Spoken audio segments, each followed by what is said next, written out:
నేను ఈ ప్రపంచాన్ని ఎప్పుడూ చూడలేదు. వెలుగు అంటే ఏంటో, రంగులంటే ఏంటో నాకు తెలీదు. నా జీవితం చీకటితో మొదలై చీకటితోనే సాగింది. ప్రతిరోజు వీధి పక్కన కూర్చొని భిక్ష అడిగేవాణ్ణి. జనం నన్ను చూసి కొందరు జాలిపడేవారు, మరికొందరు ఇది పాపం ఫలితం అని దూరంగా వెళ్ళిపోయేవారు.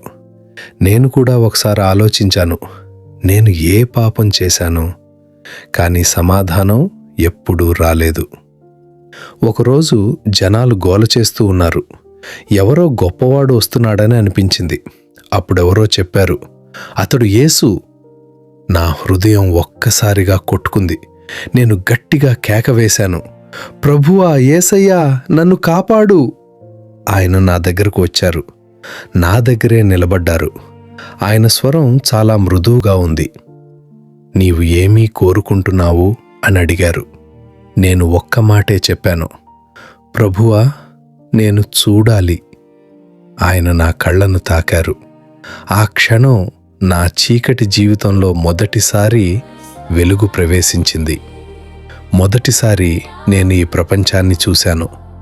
ఆకాశం, ప్రజలు, రంగులు. కానీ నేను చూసిన అందమైన దృశ్యం ఏంటంటే, నా ముందు నిలబడ్డ యేసయ్య ముఖం. ఆయన కళ్ళలో ప్రేమ ఉంది. ఆ ప్రేమ నా జీవితాన్ని మార్చేసింది.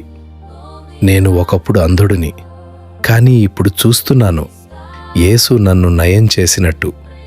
ఆయన మీ జీవితాన్ని మార్చగలడు. మీరు ఆయనను పిలిస్తే ఆయన తప్పకుండా స్పందిస్తాడు. మీరు నమ్మితే అద్భుతాలు ఇంకా జరుగుతూనే ఉన్నాయి. ఈ వీడియో మీకు నచ్చితే లైక్ చేయండి, షేర్ చేయండి, ఛానల్ని సబ్స్క్రైబ్ చేయండి మరియు ఆమేన్ అని కామెంట్ చేయండి.